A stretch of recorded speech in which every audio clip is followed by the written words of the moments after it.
Big time. What's up? What's up? What's up? All right. We are back. Another episode of Tailgate Trash Talk. That's right. Championship weekend is in the books. Yes, sir. We've got 9 games, I believe, was on the slate for championship weekend, and But really only like four really mattered. Yeah. Yeah, really the big 4 or 5 games that could have potentially impacted the college playoff. We didn't get the chaos we thought we might. That I was hoping for, that I Yeah. predicted, unfortunately. You picked some upsets that didn't come to fruition, but that's right. It would have been Gary fun. Senior, welcome for another episode, bud. Love having you on. What's up? All right, well, let's jump right into it. You take the reins, my bud. You take the reins. All right, let's do it. Let's jump right into it. Friday night, Utah put another beat down on Oregon, proving 2 things. One, that they're the best team in the Pac-12. And the second thing is the CFP committee can kiss the fattest part of my ass about Oregon being number 3 in their initial rankings. So that's a big ass. Yeah, you're damn right. Look, Utah is clearly head and shoulders above Oregon.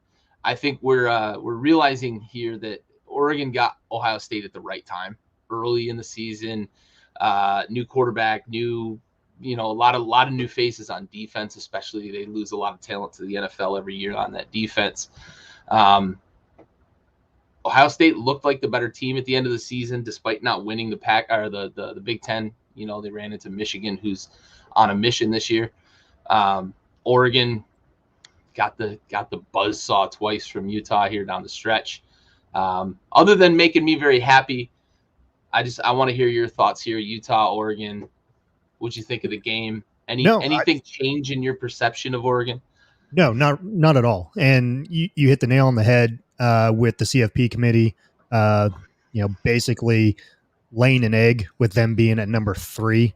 To put a Pac-12 team in the top 5 of your initial CFP rankings at number 3, I understand they were undefeated at the time. No, they weren't. They weren't, remember? Because that came after their Stanford loss. That's right. Yep. That's the part that I was the most upset about. That everyone wanted to talk about that big win, right? But I think sometimes they forget about the bad loss. Right. We do that sometimes at the cost of remembering how bad they looked against Stanford. Yeah. Yep. You're right. And, I think they had a lot of hype, especially after the Ohio State win. But you also had Thibodeau emerging as a defensive player to be reckoned with, potential Heisman candidate, potential top NFL pick in this year's NFL draft, which it's going to be a defensive player, and it very well could be him as number 1. We haven't seen that for a while now. Yeah, I think Myles Garrett was the last one. Yeah. So they were getting a lot of hype early, but definitely, when you look at the Pac-12 as a whole, you had Oregon, and really Utah didn't really emerge as like a leader in the Pac-12 until probably mid-season or so. It overall in general, USC is down, UCLA was down, Arizona State was supposed to be decent this year. They're down. Arizona's just abysmal. They won one game this year, I think. Maybe in the 2020s. Yeah. Oregon State was kind of up there for a little bit. They're okay. So altogether as a whole conference, the Colorado in there too. So altogether, it's just out of the conferences, out of the Power 5 conferences, they are definitely the worst out of those 5 conferences, in my opinion. So I think that's a fair assessment. I give the ACC a lot of flack too, but the Pac-12's pretty bad too. Yeah. So I can definitely sympathize with you there. I think Utah has the opportunity here, though, to take this title run and really build something next year. Cam Rising, I think, is somebody. I mean, what a name, right? Rising and becoming the starter midway through the season, and the team instantly takes off. And you said it, right? Utah wasn't really on everybody's radar, but once he moved in at quarterback, they had a couple of losses early in the season that they, one of for sure they shouldn't have lost. Once he took over at quarterback, they were a different team. So that's a team that you've got to think for the Pac-12 next year that they're going to be a problem for USC, who's going to try to rebuild quickly because they want to win. And Oregon and UCLA, Chip Kelly there, you're expecting things from Chip Kelly. And, Arizona State obviously has Herm. And these teams that are expecting to compete, look out for Utah because they've got a really talented offense, a really talented quarterback, and they're going to put a hurting on some teams. Yeah, yep, I agree. And we can talk about some of those coaches maybe later on. Yeah, absolutely. In the show. Absolutely. Yeah, that coaching carousel keeps on turning. Mm-hmm. All right. Probably this is the game we put the most stock into, last week talking, and obviously it got the most pub and the most coverage from the national media because of who it was and what the matchup meant. Number 1, Georgia, undefeated, looked like a powerhouse that was just going to steamroll everybody.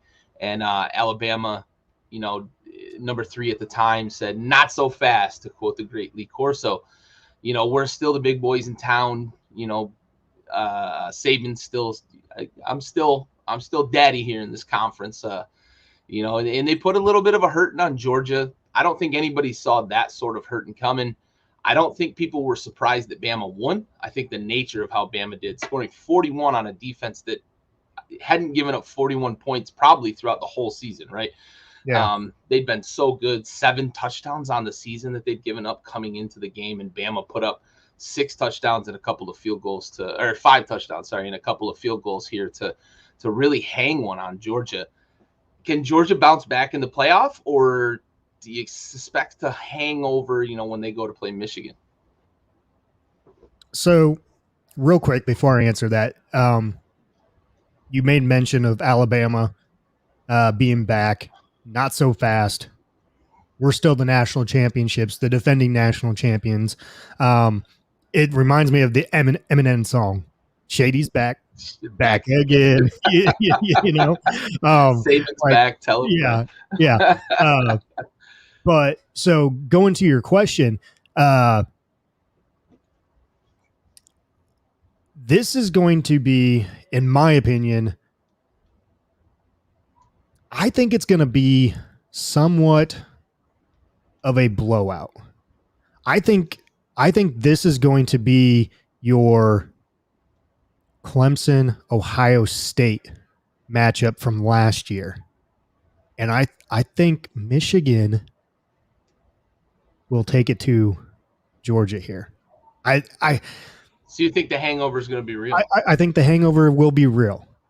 I really do on this one. Yeah. Yeah, I can see that. I also can see that Georgia may be focused a little too much on, well, we'll get them in the rematch, right? And if they take Michigan lightly, like you're not going to get a rematch. Just call those boys in Columbus, right? Yeah. And ask them whether you should take Michigan seriously, because they put it to those boys, and we all thought Ohio State had it going. And then Michigan puts it on Iowa and again in the championship game. So if Georgia's looking past Michigan thinking that we'll get Bama in the rematch, again, not so fast, right? Yeah. Like, don't look past that Michigan team because they look different. They look different than they have in the past. Yeah. And it almost makes you wonder, like, how bad they were up for that game. Georgia was up for that game, because everyone was talking about, well, if they do lose to Bama, they're going to be either a 3 seed or a 4 seed, and so it almost makes you wonder, like, did they care enough about that game? Because they figured they were locked because they figured they were going to be locked in anyway to be a lock for the playoff, regardless, if they won or not, they're going to be a 3 or 4 seed. So, hey, and like you said, we'll get them back in the playoffs if we lose. That's a good question, because,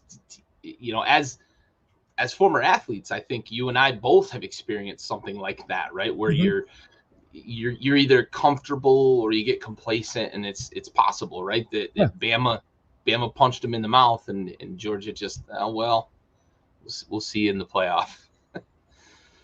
Be careful though. Be careful for sure, because the team they're going to face just put it on Iowa 42-3. This was never close. This was Michigan making good on the win. Yeah, John. Never question Saban, right? Well, like, and no doubt Saban. And if you guys remember last week when I made my pick on the Alabama-Georgia game, I picked Alabama. But what I said was there was a little caveat to it, and it all relied on Bill O'Brien, the offensive coordinator of Alabama, to step up his game planning and make some changes, make some adjustments, because the week prior, when they played Auburn in the Iron Bowl, their offense was abysmal. Like, it was non-existent at all. And even at halftime, they came back from halftime, and it really, that offense just did not look like the Alabama offense that we have come to see, And so I said last week, Alabama's going to win if Bill O'Brien makes the changes that he needs to and gets that offense, moving in the right direction, make some changes and get them going, as opposed to what they did against Auburn. Yeah. And John, you make a good point there with Bama's O-line. They did really dominate. Bryce was never really under pressure from a very strong Georgia front. I think they were well coached, well prepared for this game. I do want to make one quick point before we jump back to the Michigan game, because I think that touchdown pass to Jamison Williams changed the entire tone of that game for Georgia. I had said I have this gift of just cursing teams when I praise them, and I posted that Georgia looked like the better team and Bama looked like they were on their heels. I said one of these teams looks like an undefeated team in the SEC, the other one looks like they're on their heels. And then Jamison Williams breaks contain, and you can't cover the guy because he's got fucking 3.7 speed. Looks like Tyreek Hill. That dude, like that corner or the safety had the save a touchdown angle, man. Mm-hmm. And he just ran. He beat it. He beat it. And that's things we see from like Tyreek Hill and Chris Johnson used to do it. And give Bryce Young credit too. That was a perfect place ball. Put it on him so he could catch it and stride and run. Use that elite speed, get away from him. And I think the game kind of spun on its head there with that play. And from that point forward, Georgia seemed like a little tentative. They weren't real aggressive on defense. And that Bama defense was obviously up to the task for that Georgia run game because they couldn't get it going. Yeah. Yeah, maybe they did. Maybe you know the right time. You gotta know the right buttons to push for sure. All right, getting back to Michigan though, again they put it on Iowa 42-3. They finished the task, right? They beat Ohio State. You can't have that letdown after that game. They didn't. So Michigan moves into the playoffs. They're moving in as the 2 seed. They'll face Georgia. What kind of momentum do you think they've built after a beatdown of Ohio State, a beatdown of Iowa, and now they get to go face a Georgia team that just got punched in the mouth? I think the momentum is there. But also too, at the beginning of the season, Michigan had a 0.0% chance of making the college football playoffs. So there's that motivation right there from the very beginning of the season. They're in the playoffs. They're not done. They're hungry. And it's, and we'll get to it next week when we make our bowl picks and everything else. But I don't like giving Harbaugh credit. You know that. I know you don't. But he has them focused every single week. And it's been showing, especially in these games, because I've said it before in the show. Michigan, towards the end of the season, breaks down. They haven't passed with Harbaugh. This year, they have not. He has them on the right track. They are tracking upward. They're not tracking downward. They are tracking upward. They played a hell of an Ohio State team. They put a beating on them. They put a hell of a beating against an Iowa team who, at the beginning, mid-season, had very promising. Was very promising. They were number 2 in the country. They were number 2 in the country at one point. Exactly. Yep. few losses with them, dropped them back and everything, but they are still a good Iowa team. Kirk Ferentz, that offensive line and everything, they always come ready to play. Michigan will be prepared for Georgia. They know the task at hand. And so I think Harbaugh has them trending upward still.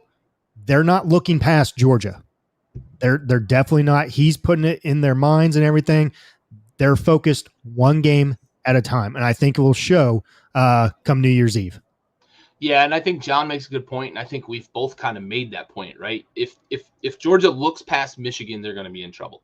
If Georgia focuses, they are the better team. I think they have a little more talent on both sides of the ball. Michigan's playing really well. I don't think they're going to be a pushover. But yeah, I'm with you on the Michigan thing. Like they look like they're going in the right direction right now at this time, and they are fucking fired up for Harbaugh, and I know that hurts you deep. It does to have to give him any credit, but they are like this is a team that's peaking at the right time. We always saw it with like the Patriots, right? And then the Buccaneers last year. To put it in the NFL perspective, like peaking at the right time can get you to those championships, right? So might be what we're seeing with Michigan. Yep. All right. And the last of the playoff teams here, they handled business. It looked a little dicey early. They were only up, 14-13 at one point. But in the second half, they ran away from Houston. Cincinnati notches their place in history, the first group of 5 team to get into the playoff, the first non-Power 5 team, more directly. Kirk Herbstreit's really in his feelings right now. Yes, he is. He is. Yay, Kirk, they broke through the glass ceiling, but that doesn't change what the committee's done in the past. So, John, I love it, bud. Yeah. I love it. Squirrel finds it. I know. Trust me. As a Nebraska fan, it definitely pains me to give him credit, but I got to give credit where credit's due. So yeah, but yes, it very much pains me to give him any sort of credit. Yeah, I don't know how you don't like chicken. But so we're gonna see Cincinnati. They're gonna face Alabama. They started to win with some style down the stretch. What sort of chance do you see for Cincinnati getting anywhere in the playoff? Are we all gonna look back on this and the CFP committee is gonna be like, haha, I told you so? I think so. Yeah. I think I'm gonna call Saban, see if he'll call the dogs off. Bama. If Bama wins the coin toss, they're taking the ball, and the first play from scrimmage is going to be a deep ball, and from there, I mean, if that pass is completed, which if he gets behind the defense and everything else, like it's going to go downhill. On the opposite side of it, if they go defensive first, Cincinnati is really going to see what some SEC football is all about.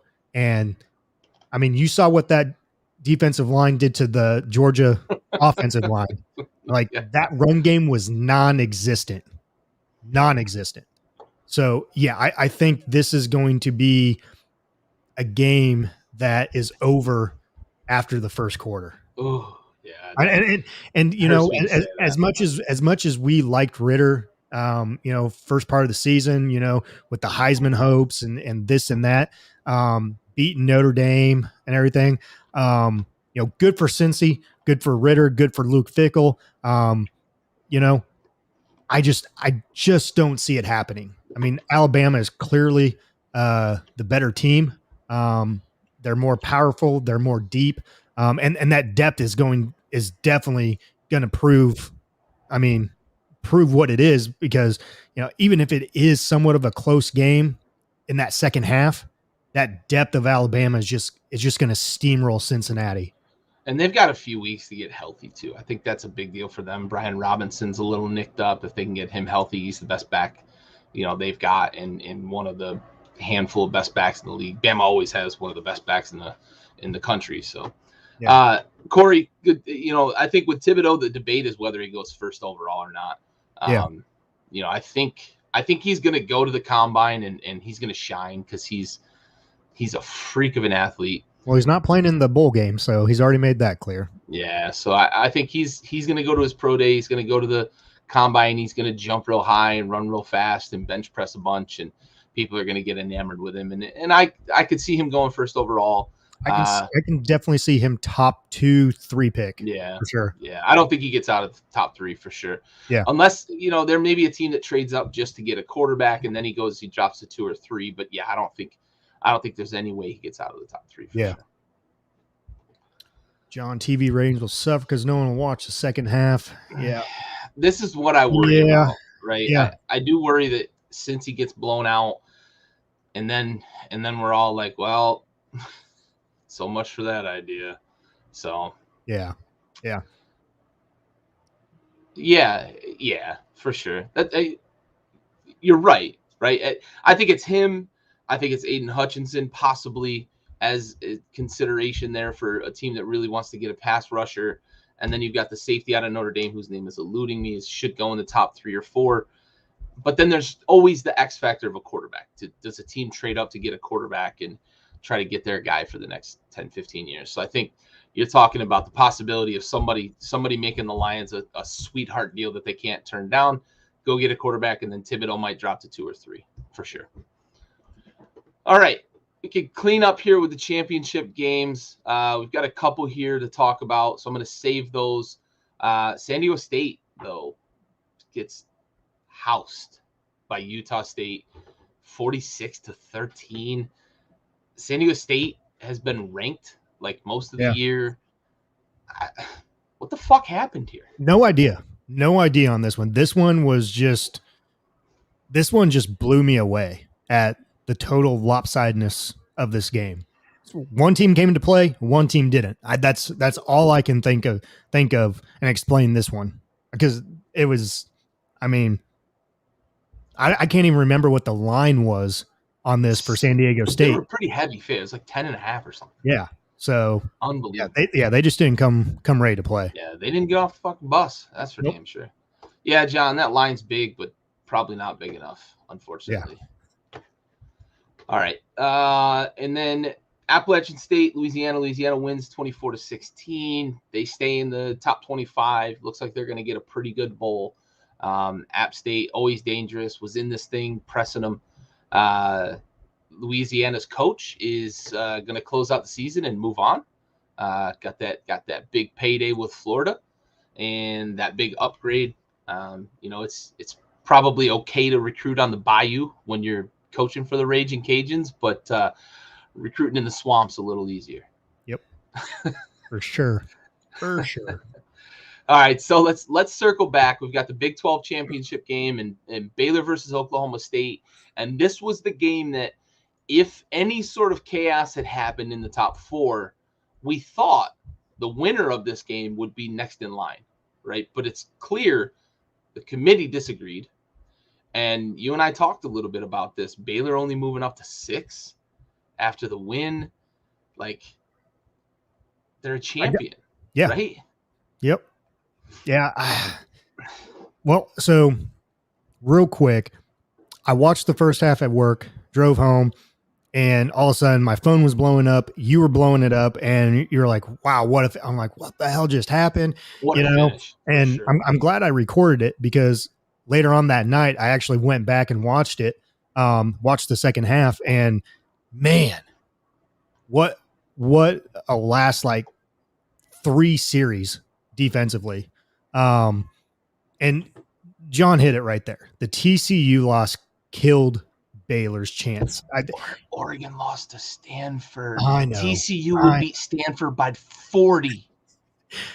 Oh, man, I know that's what killed them, right? I know it is. That logic doesn't work for me when you lost to a team that's one of the 25 to 30 worst teams in like college football. Like, Stanford's fucking awful this year. Yeah, they are. They might not be 25 to 30 worst, but they're fucking bad. They're bad. They're bad. When the rankings came out on Sunday and you had Ohio State up 1, Notre Dame up one at they were sitting 5-6, and they moved up a spot. Oh, that's right. Baylor didn't even get in the top 6. You're right.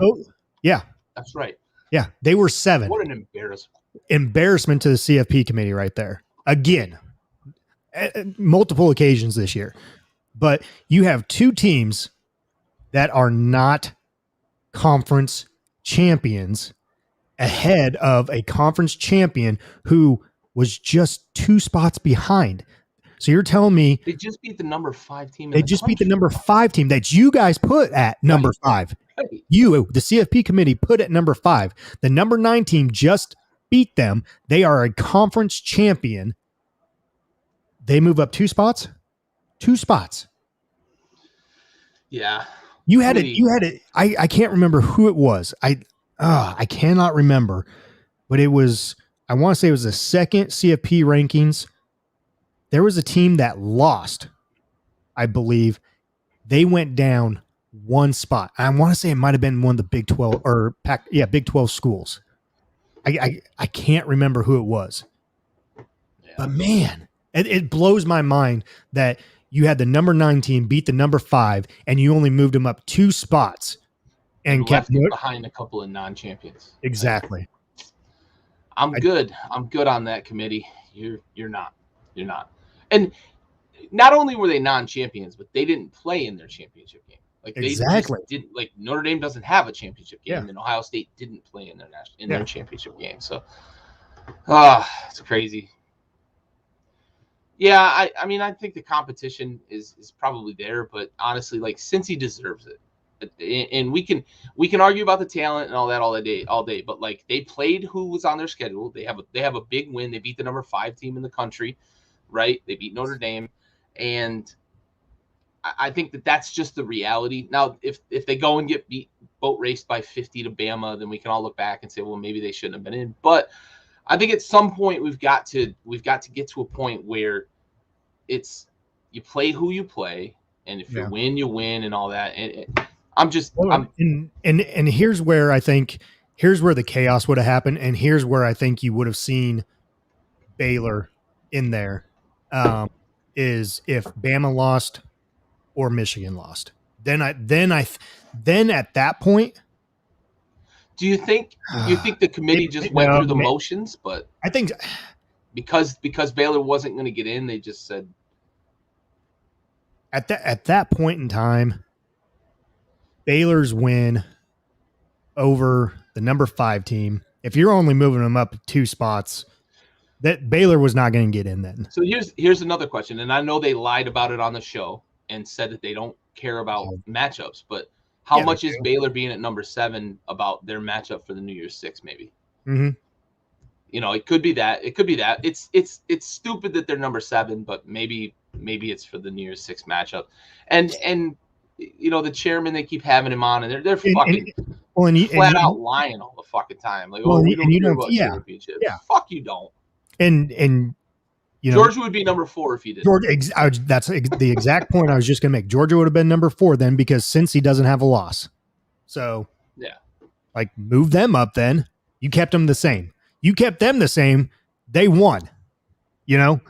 So pull your heads out of your fucking asses. Yeah. 45-24. I think if that's the score we get, I feel less that people are going to bitch about a group of 5 team being in, because I think Bama points up against Bama. I think if Bama plays Oregon, Baylor, Ohio State, any of the Pittsburgh, Utah, they probably beat them 45-24, right? Like, I feel like that's the score they would beat any of those teams by. So if they beat Cincy by that, I'm good with that. If they beat them 50-10, that's when I'm like, oh, well, fuck. Now we're going to have to deal with all this stupid shit. Yeah. All right.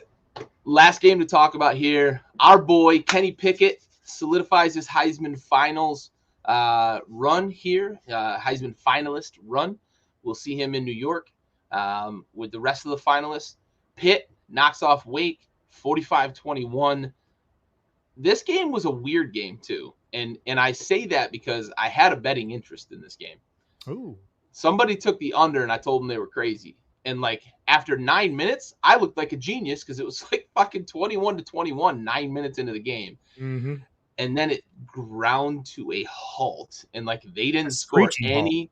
And yeah, they like didn't score any points till the fourth quarter, and then they put a flurry up on the board, and they fell just short of the number. And I was like, "What the fuck just happened?" It's crazy, man. No, But Kenny Pickett looked great. 58-yard touchdown to start the game. Touchdown run to start the game. NFL scouts are like, "Ooh yeah, ooh yeah, we got a big guy that can throw it real far and run the ball. He's my next Josh Allen." That's what everybody's going to compare him to. I think you might be right. I think you might be right on that one. Pickett, he's been in our Heisman stock report for quite some time now. Yes. Thank you, John. Thank you. I've been saying it. I've been saying it for a couple weeks. If it's not Walker the third, who we'll talk about that later, Pickett. Thank you. Thank you, John. John and I are on the same page here on Heisman and Harbaugh. So thank you.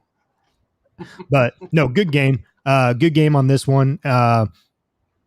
Close game, high scoring game at first, like you said, came to a screeching halt, and then middle of that third quarter, towards the end there, that's when Pittsburgh kind of pulled away. And what was it? Was it 42-21, 44-21? 45-21. So that Pitt defense, they made some adjustments. They figured it out and didn't allow any more points from Wake from about middle of that second quarter on. I have to disagree with that statement. The ACC is fucking awful. Pitt's probably the same team with Bryce Young at quarterback. That's more about their competition, though. I'm not saying that Bryce Young is Kenny Pickett, because I'm about to make a statement about Kenny Pickett that I think proves that that's not what I'm trying to say about Kenny Pickett. I think Kenny Pickett should be the number one pick in the draft. I think Kenny Pickett is a guy that can come into a team that is rebuilding and survive those first few years.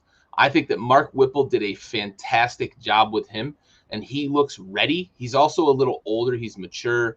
I think he's a guy that can come into a bad team and survive that first year or two. He's big. He's durable. Put him on the Detroit Lions if I'm a Lions fan. I don't know how popular or unpopular of a pick that would be, but I think that somebody's going to go to the combine and everybody's going to fall in love with this guy that can run a 4.3 40. But that guy, to me, looks the part. I agree. Looks like John agrees a little bit. So maybe it's not a super unpopular pick. I don't think that the Lions will take a quarterback just because of that contract that Goff has. But no, if I were the Jets, Giants, Jaguars. I said the Jets last week. Yeah, we're on the same page. Yeah. We're on the same page. I think that would be a great pick for them. Yeah. Those teams that have a couple picks there. That Seahawks pick isn't going to be number 3 anymore, though. No. They seem to have figured it out a little bit. Yeah. But yeah, no, I'm glad it's not a super unpopular pick. I like Aaron's thought. Yeah, I think he'd fit in well there. I think he would fit well there. Already a darling there in the city. Yeah, for sure. All right, well, that closes out our championship weekend discussion. We'll take a quick break if you want to read us out to our first sponsor, and we'll come back and we'll talk about some of the CFP matchups. A little quick 30-second break brought to you by PocketPairClub.com. Pocket Pair Club, club number 26881. PocketPairClub.com.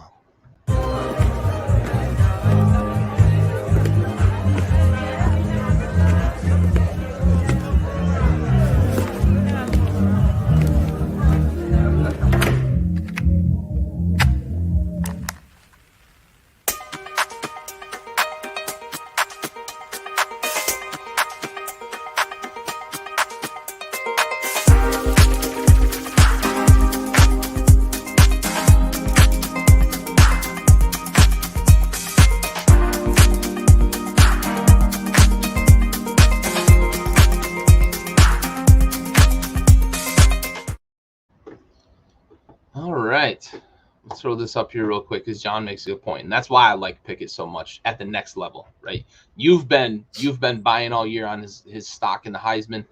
I've been talking about his prospects at the next level, and I think that is what separates him, and that is what makes me think he'd be able to survive a dumpster fire if he was to be taken first overall.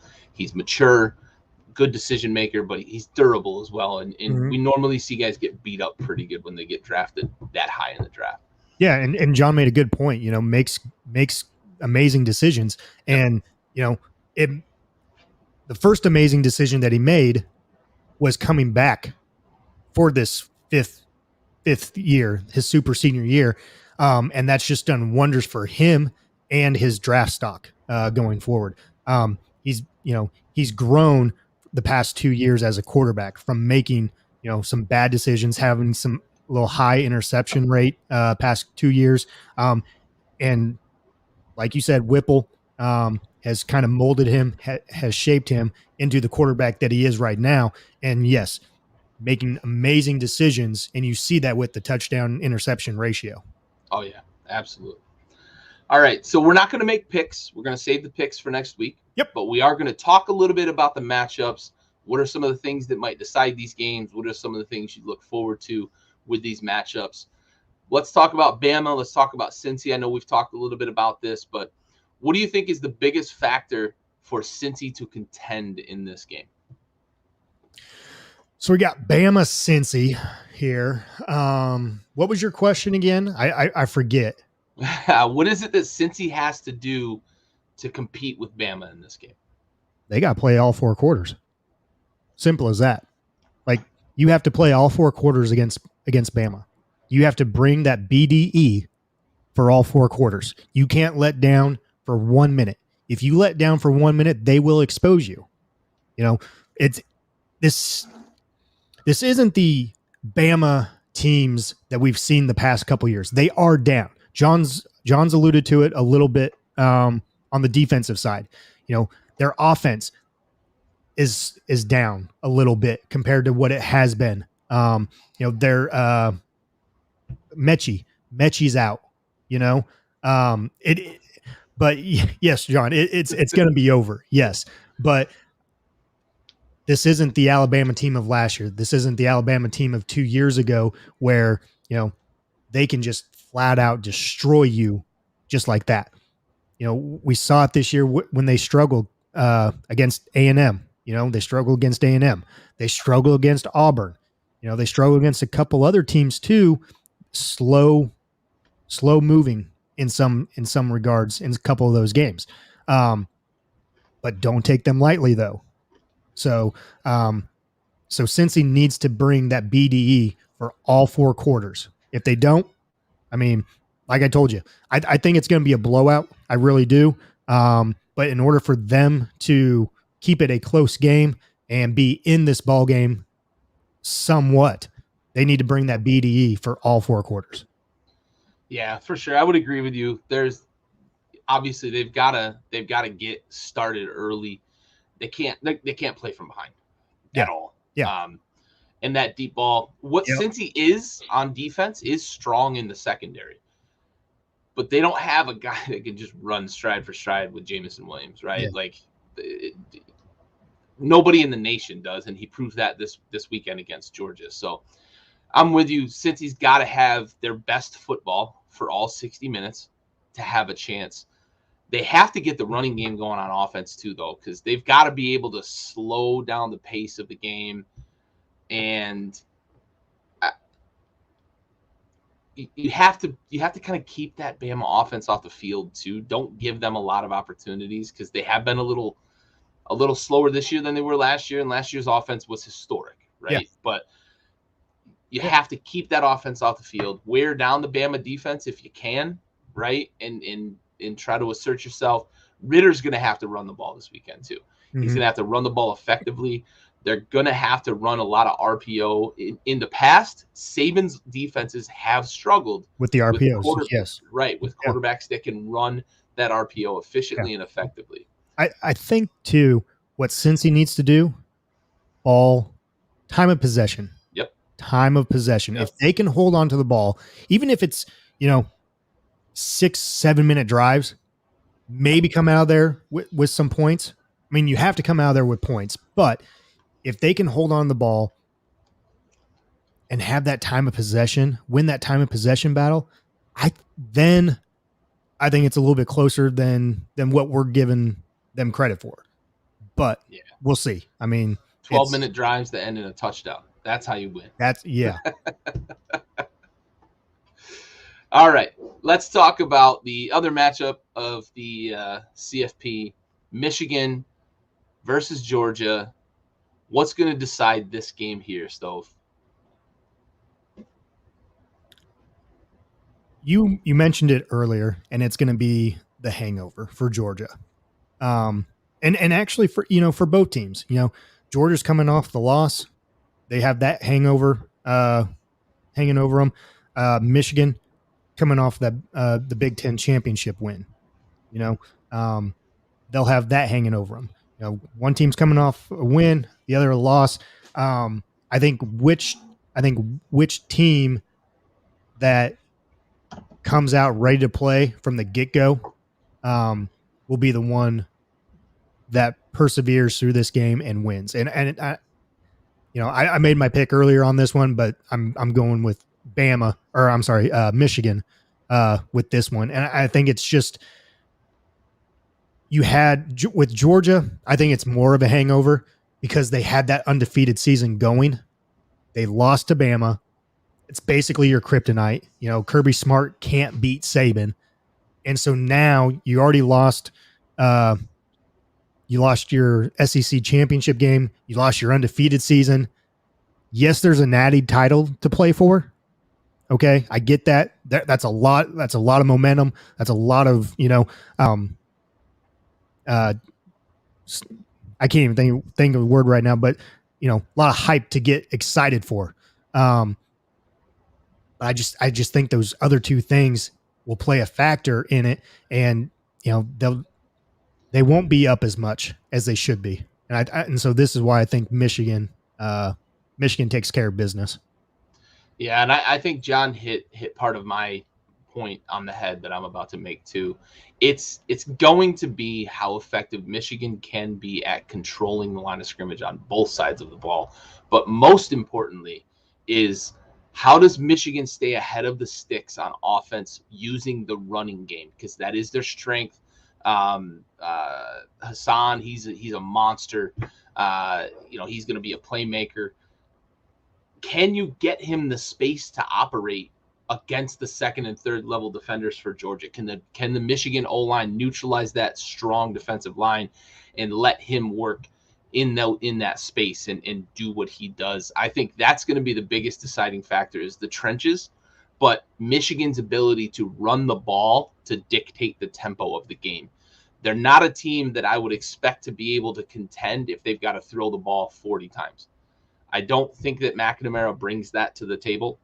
And if they're asking McCarthy to try to throw the ball, they're in big fucking trouble, because that dude is a trash heap.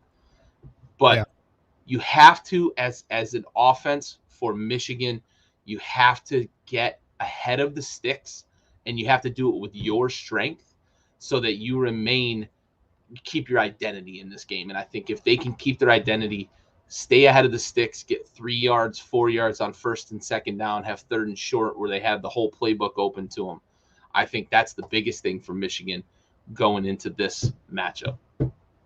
Yeah. All right. Let's talk a little bit about the Heisman finalists. And I know there is a sticking point for you. There's a sticking point for me. But right here, we have our four finalists. Bryce Young is the betting favorite, and it's really not even close. It's not even close. He's like 40 to 1, or minus 4,000. Sorry. And then you've got C.J. Stroud, Kenny Pickett, who we both love, and Adam Hutchinson, who I was so excited to see him get the nod to go to New York City. I think that's such a great nod to what he's done all year. But also, I love seeing defensive players get to New York, man. It's so cool, because this award is so quarterback centric. I love seeing these guys like Clowney and Sue and now Hutchinson, right, get the call to go to New York City as a Heisman finalist. What are your takeaways? I know you've got a point of contention here, and I can't wait to hear it. Yeah. I mean, basically 3 of those guys have been in our Heisman stock report throughout the season. Okay. I think the Heisman committee in selecting these guys, they didn't make a bad decision with any 4 of these guys, but I think they could have made a better one with having Walker third in there. And I would have taken Stroud out on this one, and have Bryce Young, Pickett, Hutchinson, and Walker the third. What Walker the third has done with Michigan State all season long. I mean, dude had what 1,700 yards rushing. Sorry. Yeah, you're right. You're right there, John. That's mine. I take full responsibility for that. Damn Google. But Walker the third has been on my stock report a little bit longer than he was on yours. But man,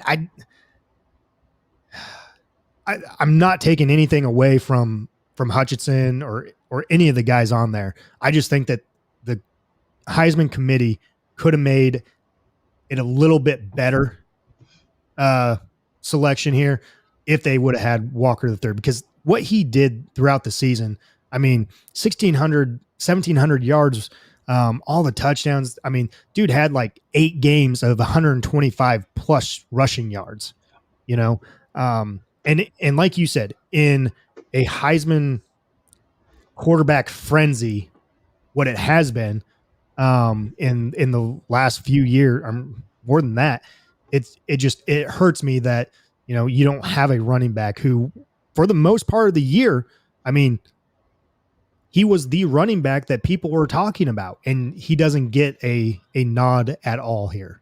So, and I don't even know where he ranked, you know, in there, which we'll find out on Saturday, I believe.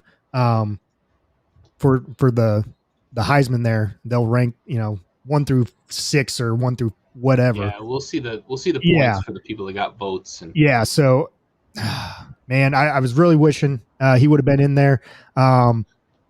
Bryce Young is definitely going to win it. I mean, he should just flew up to New York after the SEC game and just gotten his trophy. I mean, it's not even going to be close in my opinion. And to me, that's sad, because I truly think that, you know, Pickett is very well deserving of this as well too. You know, he just doesn't play for a flashy Alabama team. So, but Bryce Young's gonna run away with this one. Yeah. Yeah, and I'm with you. My sticking point is CJ Stroud. I've had him in my report, pretty high in my report for a little while, because he was playing lights out, you know, a few weeks in a row, about a month. He had a month stretch where he was pretty lights out. That game against Michigan really, for me, should have taken him out of the finalist contention, because he's missed some time. And that game, he was pretty bad. And early in the season, you know, he wasn't the greatest either.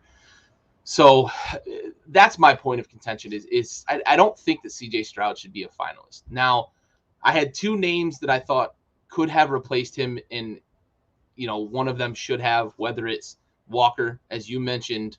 My other choice would have been Matt Corral, right? To give him some shine in the Heisman finalist, you know, ballot here. But I just think I'm with you, right? If you want to put Walker in there, you take Stroud out, because I don't think Stroud's a finalist.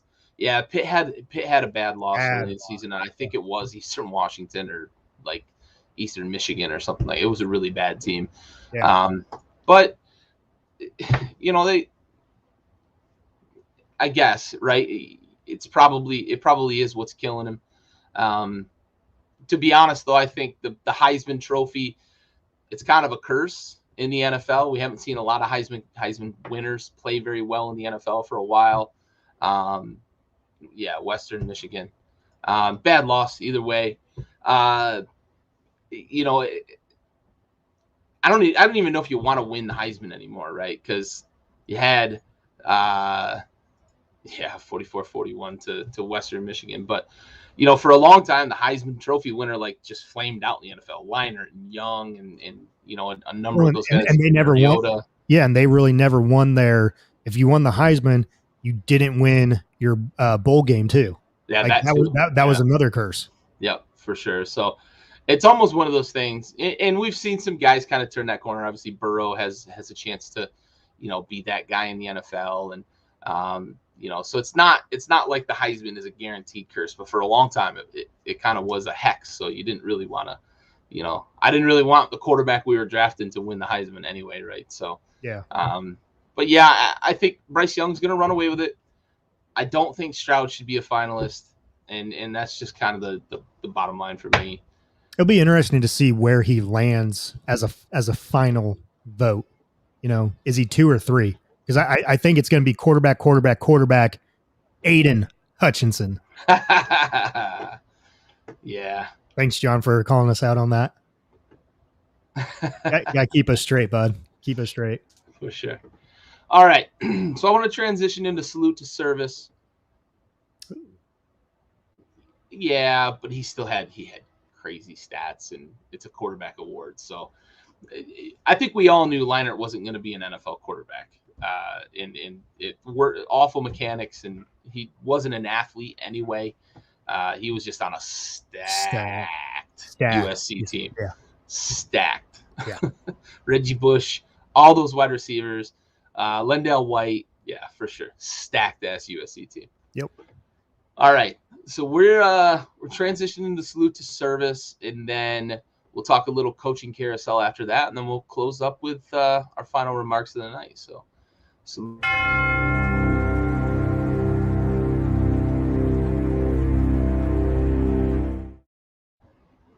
thanks for hitting that for me. All right, so last night's episode should have gone out to. I had picked one, and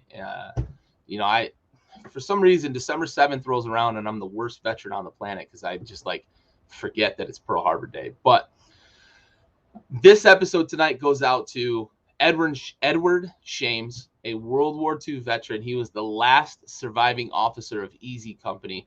Easy Company, for those of you who aren't military historians, is the group of soldiers that the HBO miniseries and the book Band of Brothers was based on.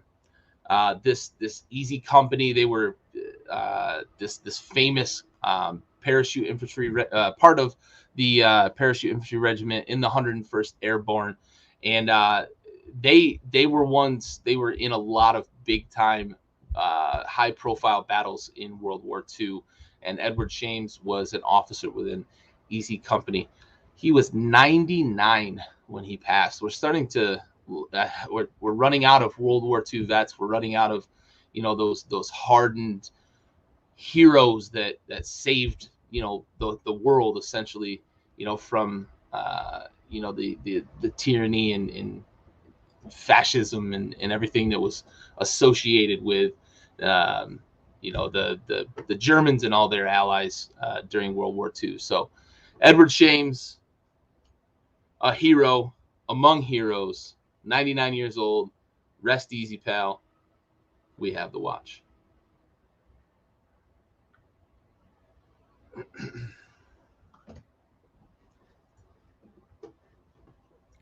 Those are the ones that those are, I don't want to say fun, but those are the ones that really really stir something, because Mm-hmm.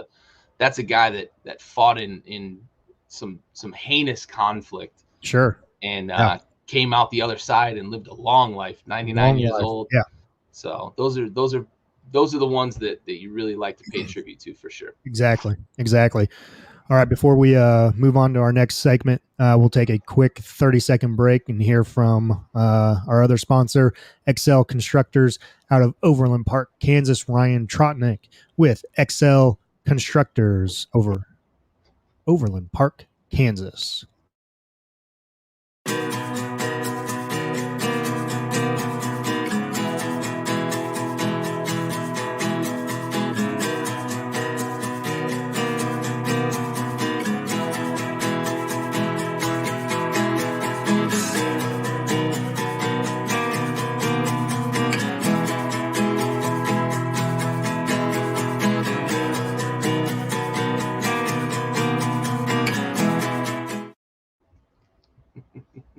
You always got my back, buddy. Always, bud. Always. That's what we're here for.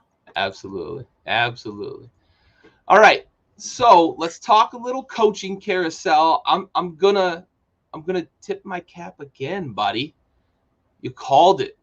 You called it when Brian Kelly went to LSU, and now you've nailed Mario Cristobal heading home, going to Miami. Going back to Miami. Got the head coaching gig down there in Coral Gables. He built the Oregon program back up to, respectable levels after Chip Kelly left and they started to lose, some of that hype and talent. He kind of brought them back to prominence. The CFP committee put him at 3 at one point. Mario Cristobal, though, heading back down to South Florida. Good call, buddy. Good call. Thank you. Did you go play the lotto the other day? I wish. I wish. You should have. Would have shared some of that money too. But no, been calling it for a few weeks now. Going home, see what he can do. But who's not happy about this is old Oregon and the AD there. He was not happy with the way Miami handled everything. Not reaching out to see if we can talk to your coach. There is some there's some sportsmanship, I guess I should say, courtesy. And nope. Well, Manny wasn't happy either. No, and that's the thing. And here's the other thing: they make this decision without having a damn AD. Right. This isn't the AD's decision. Hired a coach who the people hired him aren't even the ones that are going to have to work with him. Exactly. I mean, I for sure thought that, and I still think it's still going to be a done deal. I think the AD for Clemson is going to go down to Miami, and then he was going to make that call to Mario to bring him down. But no, Miami just has it in Mario's calling him. Yeah, they're doing things ass backwards in Miami. Maybe that's not what you need to be doing. You've been doing things wrong for so long. Let's not put the cart in front of the horse here. Yeah. So yeah, John, I think that grad student thing is going to hang with Lane for quite a while. Yeah, John, I saw that tonight, bud. The Oklahoma Republican senator has proposed. I think it's 3 inches. Was it 3 inches? I believe of a highway going westbound out of Oklahoma to be called Lincoln Riley Highway. Yeah. Listen, I can respect that fucking hustle, man. I can respect. That's some petty shit that I can get down with. Yeah, exactly. Yeah, for sure. Man, good stuff. Yeah. Okay. 3 inch. Yep. Yeah. So one of the other coaching hires, and it was, I don't know how we didn't catch it or anything, but it happened literally while we were doing this show last Wednesday. And that was the Notre Dame coaching search was over, and they went in-house. Schwarbach there, he said, it might take me a day. It might take me a month. We'll see. And it took him an hour. Yeah. He knew where he was going, and they made that decision clear. And here's where I think I don't know. I think they made the right decision, but I think they made that decision when they did because of what the CFP committee said. Yeah. The previous day when saying they were hoping Bama would lose and they'd have a chance to get hey, we got a head coach. Hey, coach. We make our decisions, if someone's not playing or a head coach isn't there, we'll look at all those factors into our rankings. Like, get the fuck out of here. Like, that is total bullshit and how you rank those teams. Yeah. Like, that just, that's total bullshit. But no, happy for him. I think that's a great hire for Notre Dame. But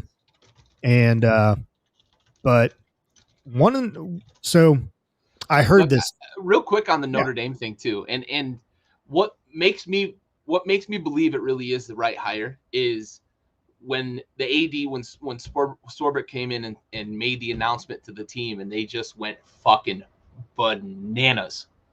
He's clearly one, that defense is great. So Mhm. he's clearly doing a good job, but he is clearly highly respected in that locker room.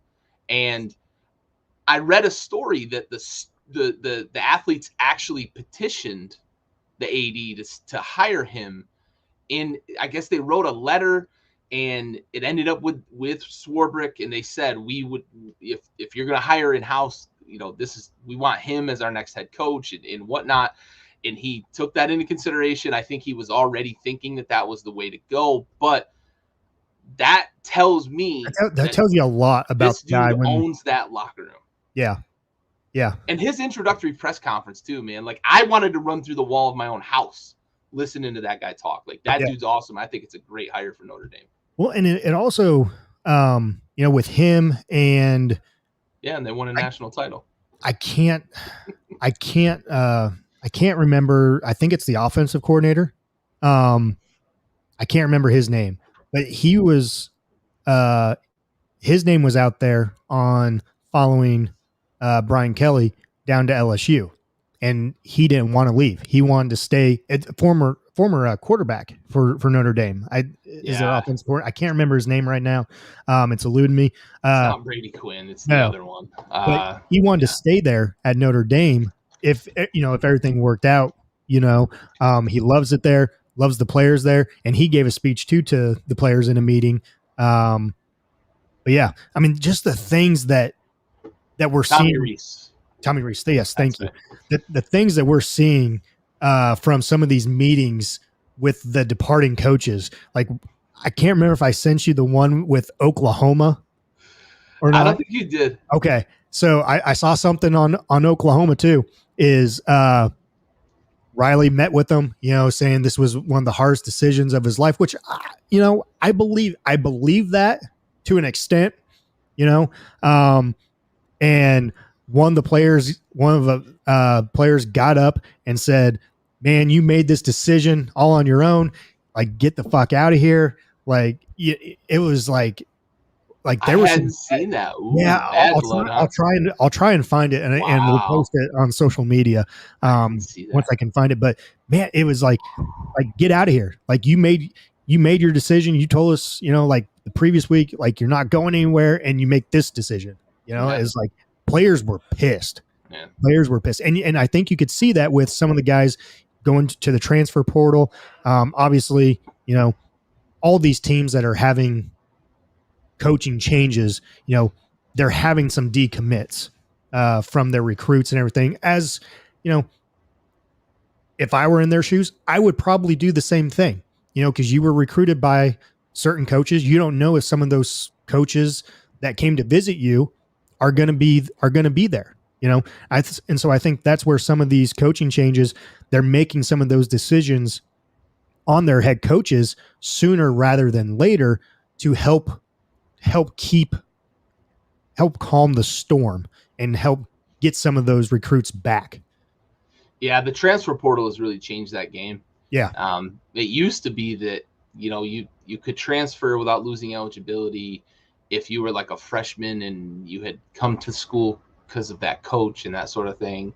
Now it's, the transfer portal makes everything just kind of wishy-washy and whatnot. But, I think you're right that maybe Notre Dame, not only about the CFP, but also about trying to keep some of these players from the recruiting class and keep players in-house. You want to make a decision pretty quickly. So, yeah. I think that definitely is part of the calculus when it comes to trying to hire somebody quickly. You want to find the right guy, of course. Mm-hmm. You want to find the right person for the job. But if you can do that, and you can also keep a bunch of those players you already have on your roster and those commitments you already have, I think that's definitely a big part of the calculus as well. Yeah. So one other coaching change that happened Sunday night, early Monday morning. Obviously, the Oklahoma job with the hiring of Brent Venables. He once was an assistant coach there. Then he moved on to Clemson, where he's been with Sweeney, I think, since 2011. Been a while. Maybe? He's been there. He's been there a while. Sounds about right. Yep. And has had multiple head coaching offers within last five years or so, and has turned every single one of them down. Same with a couple other coaches that we'll get to on that Clemson staff. And I read an interesting article the week prior, and it was just talking about the culture that Clemson has built with Sweeney and company, that these coaches, they have other opportunities to go elsewhere. They choose not to because of the culture that is there in Clemson. And this is a good fit, I think, for Oklahoma. I think Oklahoma got their guy. I think they got the right guy for the job. My only thing with this is I want to see Venables succeed there at Oklahoma. I just don't want it to be another Muschamp.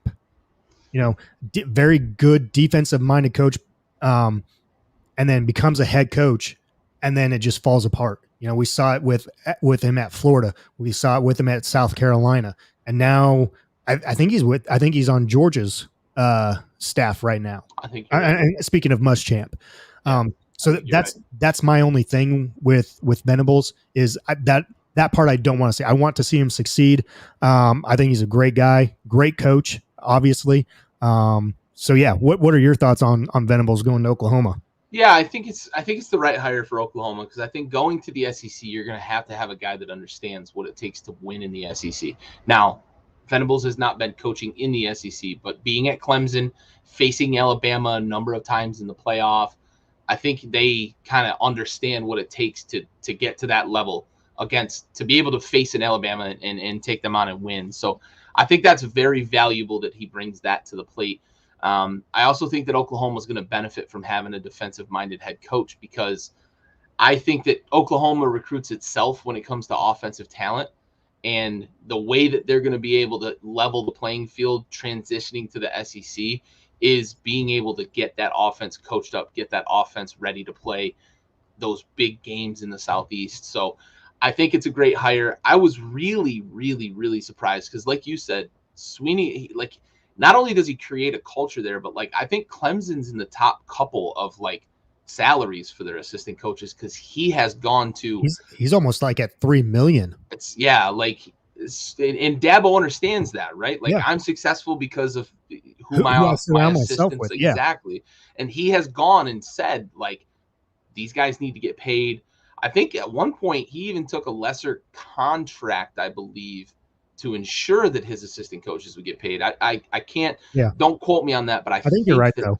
I think that has happened in previous negotiations with him. And I think it's them, and Bama pays theirs really well. There's only a handful of schools that really pay their assistants on that level, and Clemson is one of them. So not only money wasn't going to, I say that to say that money wasn't going to be the thing that pulled him away. So I was surprised because, as you said, he's had a number of opportunities in the past. It's a good place for him to go, because I think Oklahoma is one of those places that it's not going to take a lot for him to get a good recruiting base built up. I think it's already recruits itself to a certain extent, and I think it's a good place for him to cut his teeth on a head coaching gig. I was just really surprised. I just thought that Venables legitimately was just going to stay at Clemson as long as Dabo was there. I'm right there with you. I mean, I really am. So shocked, but also happy. And I think that, right there with you. Oklahoma made a good hire there. John, I wonder if Dabo refusing to use the portal was the straw that broke the camel's back with Venables leaving Clemson. Maybe. Man. Yeah. Maybe. No idea. idea. They are hurting at quarterback and yeah, that's a good point. He's in pretty damn good shape for a 50-year-old. I could only wish to look like that at 50, right? For sure.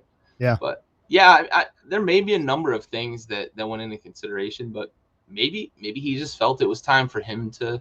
Well, that's kind of where he got started too. That's kind of where he got started too. Oh, yeah. There, so it's almost like a coming home party. Yeah. Too, so to speak. So speaking of Clemson, Dabo, and Venables, Virginia's head coaching position. I I hear is almost a done deal with Clemson's offensive coordinator Ooh, they're in gonna lose them Elliott. both, huh? Yeah, losing both coordinators to head coaching positions, and it's tough. Having to pick new offensive and defensive coordinators, and I saw something interesting yesterday when Dabo was asked, what do you think of the hire for Venables going to Oklahoma? And he said, man, it's awesome. He's a great guy, and that's a tribute to the coach, the guy that he is, but also our program too. Yeah. They see what he's done here, um, and I truly think that Dabo is sincere in his words when he's speaking of that, because they've been together for, like you said, almost 10 years. Yeah. 10 years together. They built Clemson back to what it is. Obviously this year was a down year for them. But man, losing both coordinators to head coaching jobs in 1 year, tough. It'll be interesting to see how they bounce back this next year. Yeah, for sure. All right. Hey, real quick. Yeah, go ahead. So, who is your pick now? And you mentioned it today. Who's your pick for the next Oregon head coach? Ooh. You mentioned Lane Kiffin earlier today, and I told you that they just I don't buy it. I don't buy it either, because Ole Miss just signed him to an extension. But like I told you, nothing would surprise me with Lane Kiffin. I know. I don't buy it, because I don't think that that's where he would want to go. I think he wants to be successful in the SEC. I think his pride has him in a position where he wants to be successful in the SEC. And I think that's why FIU or FAU was where he went, because he could stay in the Southeast, close to the SEC. They booked a game against Bama. They pushed hard to get that done. So I don't think that Kiffin ends up in Oregon. I feel like Oregon is going to end up with an obscure hire off someone's staff. I don't think they're going to fetch a big name. I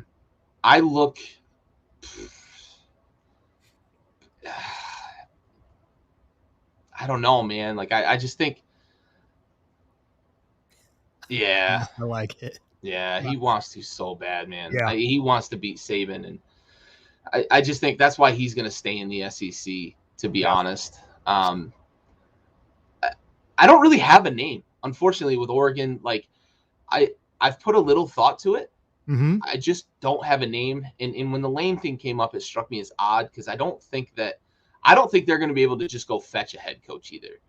They're in the Pacific Northwest. It's not an easy sell up there. It's Oregon. It's Oregon. You got Nike money. Got Nike money. But all right. So since you don't have a name, yeah. I'm gonna throw one out here to you. Okay. 2 for 2. Can we make it? You are 2 for 2. You are 2 for 2. We going.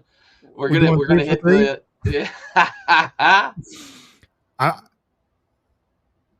Chip Kelly. Go back. I've thought about that. That actually was the first name I thought about too. I think they would take him back. I think he would take that job back, and I think that'd be a pretty big coup for those two to reunite, because like he kind of made that brand, and then all that Nike money helped him build that brand. And if he hadn't left for the NFL, they were on the brink of being a fucking dynasty, man. Like they had so much talent go through Oregon. Yeah, Chip Kelly, you had Scott Frost as your offensive coordinator. Like and the players they were getting in there too. They were just churning NFL talent out. Playmakers in the NFL on both sides of the ball. Yeah, maybe, but I'm with you. I don't see him going out west either. Yeah, I think UCLA is tough, right? Because you're recruiting against USC. You're recruiting against Oregon. You're recruiting against all the other teams in the Pac-12 as well. UCLA, when you talk Pac-12 football, like UCLA, like it doesn't. They're such an afterthought. To me, UCLA is basketball. Yeah, absolutely. It's like Kansas. Kansas is Yep. not football. Kansas is basketball. North Carolina basketball. Kentucky. Kentucky. Yep. I'm So with you. yeah, so you're competing against USC and Oregon up there, Yeah. and now Oregon basketball has been up there. They've been making March Madness. They were in the Natty. I think they were in the Natty 2 years ago, maybe, or 3 years ago. 3 years ago, because they didn't have it in 2020.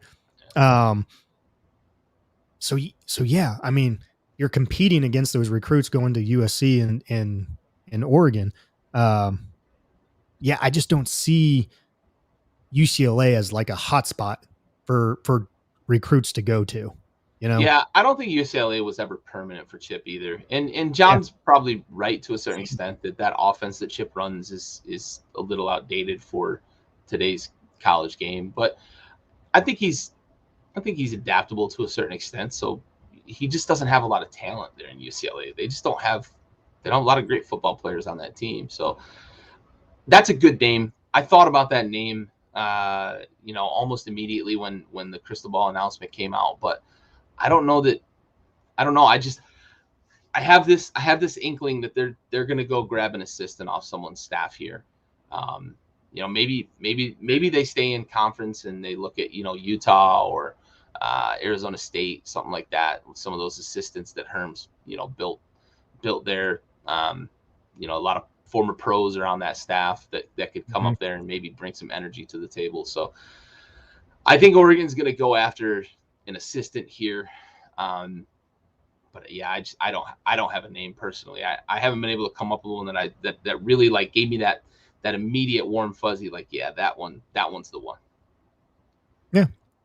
Yeah. I think out of, and yes, it's fairly new, since, news came out that Mario took the Miami job. So I think it's fairly new and a lot of the bigger name coaches are already elsewhere, and Oregon's kind of an afterthought now with everything going on. So, yep, yeah, for sure. Yeah, you want to be first to the table. You don't want to be last to the table. Yeah.